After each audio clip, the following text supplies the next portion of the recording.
President Mahmoud Ahmadinejad, thank you so much for taking the time out of your busy schedule to be on RT and to answer a number of questions that I'd like to put to you and get your latest thoughts on domestic issues and international issues.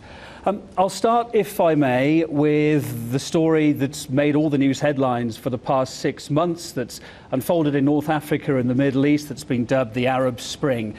What are your views on the Arab Spring? I know you've spoken about it before, but I just wanted to hear your latest thoughts. Do you think it's a popular uprising for the better to bring democracy, or do you think it's something maybe that's been orchestrated from abroad? Over to you, sir. We've seen very important developments in our region and in North Africa. It's not only about the people in the region.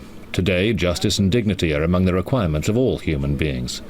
Africa has the same aspirations, and I think our region has the ability to run our own countries, and they have the ability to reach their goals and objectives.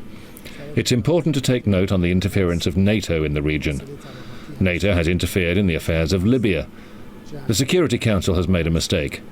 Instead of sending bombs and planes to Libya, they should have sent mediation groups in order to prepare for free elections under the auspices of the UN, and whoever won the elections would be acceptable for the people.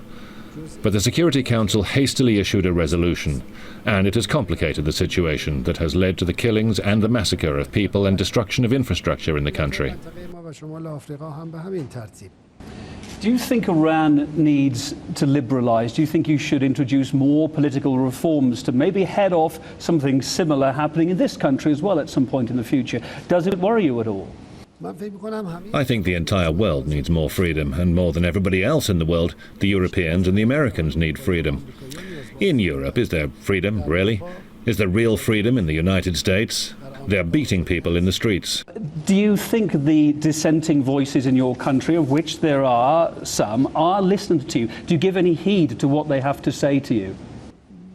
I think we have more freedom in Iran than other countries, and the voices are heard more than in other countries.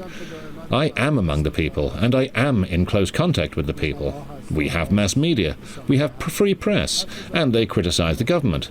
But if you think I'm going to say we have an ideal situation, where in the world can you find a fully ideal country? Iran is among the best countries in the world in this respect. We've never said we are perfect. There should be a comparison. Let's look now at your neighbours and your relationship with some of your nearest neighbours. I'm thinking Bahrain, Yemen, Lebanon, Iraq, Palestine. Some of those countries have been complaining that you're meddling in their internal affairs. Do they have a point? Have we done a bad thing? That we said that people should not be killed in Bahrain? What bad thing did we do? Do you call it interference? Who is using military force in Bahrain? Are we doing that? Who is interfering in the internal affairs of the region? Show me one place or one location in the world where Iranian military forces are present. There is no such place. The British forces, American forces, NATO forces, they're around us everywhere. They're surrounding Iran. And those same forces say Iran is interfering in the internal affairs of the region. What could we say to that? Only recently, Iran announced that you've stepped up production of new centrifuges, faster, better centrifuges to make better, higher quality uranium. The question mark is why? I know you've said all the way along the line Iran does not want nuclear weapons. Iran is a peaceful country. But of course, a lot of people in the West don't believe that. They do feel that there's not enough transparency. Do you think this country, you should be doing more to make it more transparent?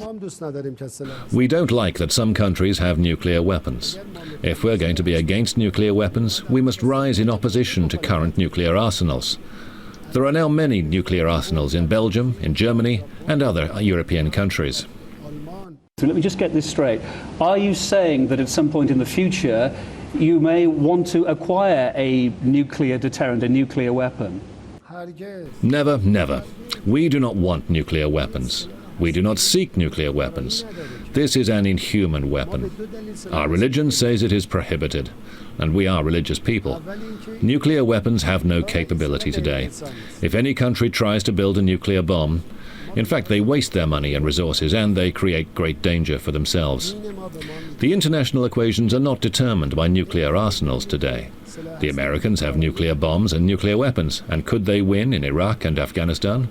Could the nuclear weapons help the Israelis to gain victory in Lebanon and Gaza? Could nuclear weapons help the former Soviet Union from collapse? Nuclear weapons are the weapons of the previous century. Our goal in the country and the goal of our people is peace for all, nuclear energy for all, and nuclear weapons for none.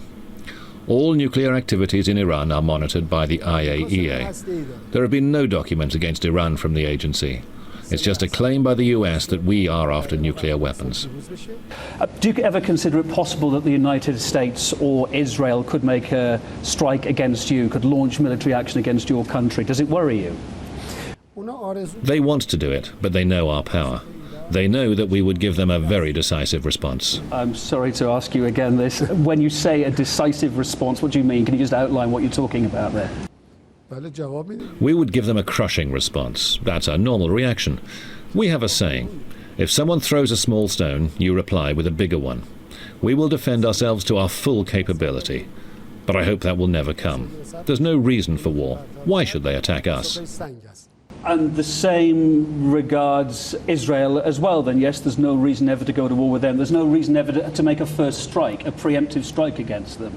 Would you ever see that scenario? The case of the Zionist regime is different. It was created for the purpose of threats and aggression. It was created to secure the interests of the West.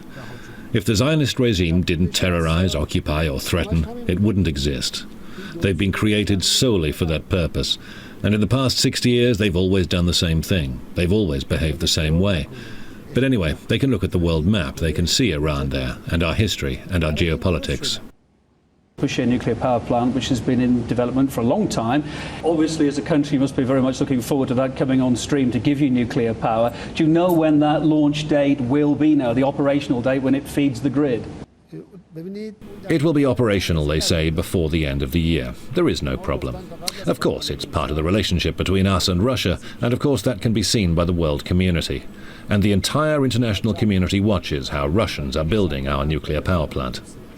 I'd like to focus on China, fast developing country, actively promoting itself here in Iran at the moment. How do you see Iranian development both ways? Do you think you'll be selling more of your energy to China in future?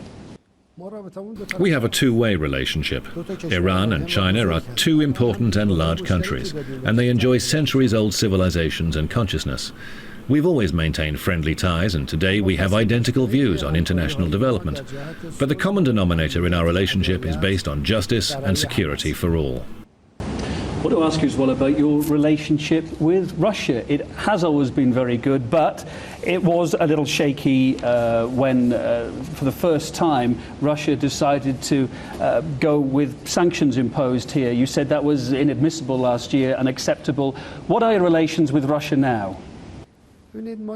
Iran and Russia are two neighbors. Geographically, we should always remain neighbors. We cannot change that reality because we cannot move our land. We must be friends, and we must remain friends. We must be in a position to make use of these resources and common views. Earlier, I had very good talks with Mr. Putin, and also very useful discussions with President Medvedev. I hope we'll be able to expand our bilateral relations, especially with regard to the present global economic and political changes. Iran and Russia can offer common solutions to the current international troubles. And the two sides must develop their ties and contacts, and hopefully we'll be able to increase the level of those bilateral relations. In 2013, you'll be coming to the end of your second and final presidential term. You've been extremely busy for the last 8 years. What are you going to do then? What does a president then become? What are you looking forward to doing? And what will you miss about the job? We have free elections in our country.